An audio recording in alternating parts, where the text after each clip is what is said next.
And is he right about that, Kerry Ann, that maybe they're talking about grand finals on Friday night and not the Deputy Speaker?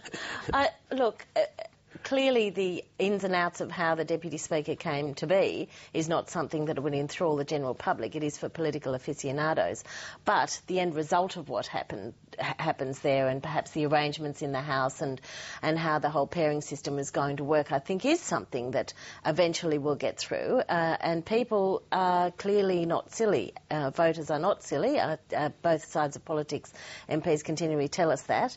And the arrangements in the House is going to be something in terms of effectiveness of government and effectiveness of opposition is going to be something that will engage the general public. But what's the feeling within the coalition, Fran, about Peter Slipper?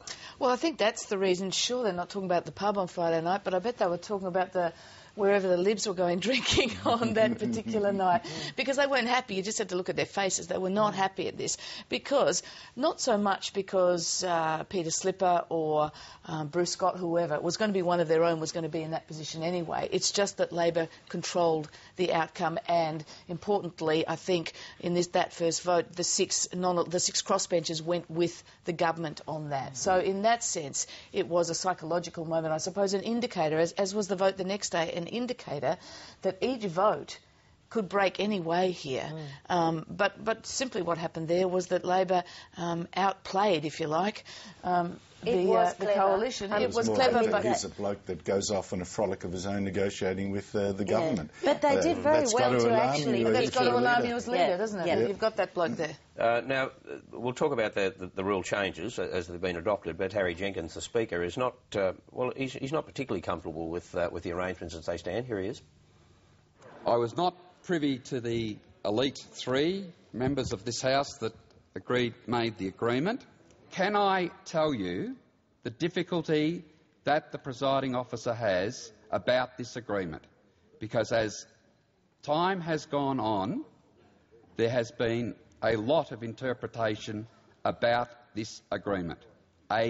Now, what is his complaint there, that the rules are not specific enough, they're too open to interpretation? Because I thought the question time thing worked really well in terms of the 4-minute limit on answers. Yeah, I'm not sure. I think the 4-minute thing, everyone says that's working well, and it seemed to work well, and their demeanour did seem a little more in check, I thought, in question time. How long that lasts is another thing.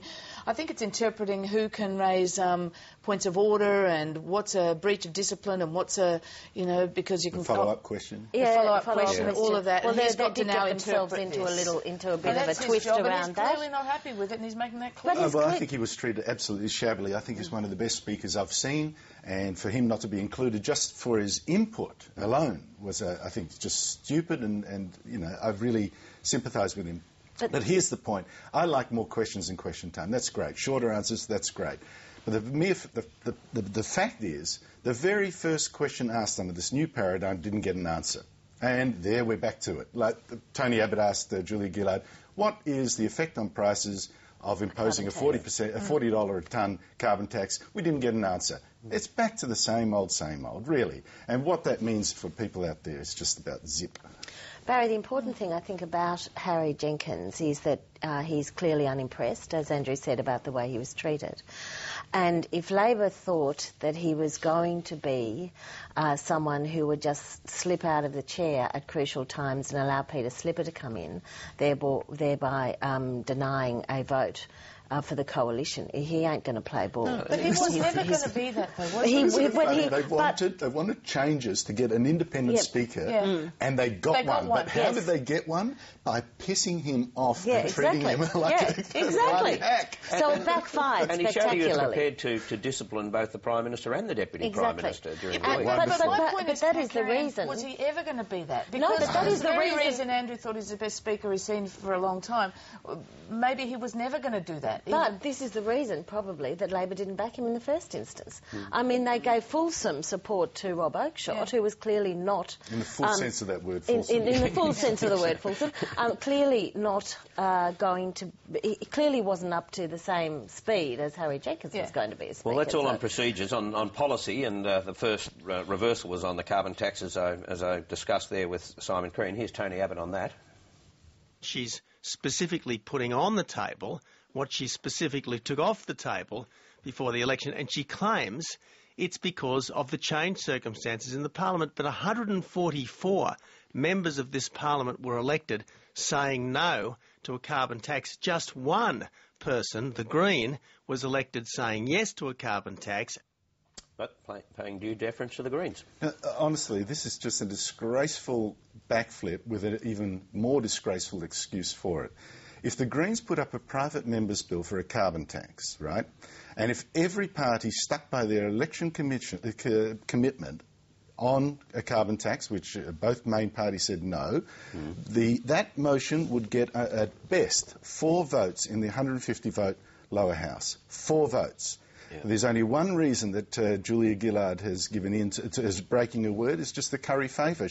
There's absolutely no obligation on her to go back on a absolute roll gold commitment to the electorate. Well, Simon Crean just said that. He said that that's the reason that she's raised this again, and there was significant support for a carbon tax in Labor's ranks before they ruled it out. No, you go to the public and you say on election eve, no government I lead will impose a carbon tax. There's absolutely no wriggle room in that. But there's no guarantee we're going to get a carbon tax. No. But then you don't. They've simply placed it on the agenda. No, the committee's not stacked for a carbon tax. Oh, I think it is. Here's the curious thing. Here's the whole curious thing about this thing. Julia Gillard, just 6 months ago or whatever, persuaded Kevin Rudd to drop an emissions trading scheme.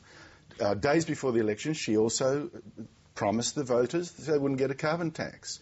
Within days of becoming Prime Minister again, she's got a committee looking at both. 1, Kevin Rudd will feel cheated. 2, the voters will feel cheated. Let me put it another way. What we had was a commitment from a Prime Minister in an election campaign that she and the government Labor supported a price on carbon. What we have is a mechanism to look at how to get a price on carbon. To me, that makes perfect sense. And yes, it may be true, and Kevin Rudd may feel hard done by if Julia Gillard was one of 2 people jumped the ETS, and that's what he got clobbered for by the electorate. But this story goes back further than that. The Prime Minister, after Copenhagen, let the issue fall into a hiatus for 8 to 10 weeks. He should have been out there earlier, making a stronger storyline on an ETS and probably moving to an election on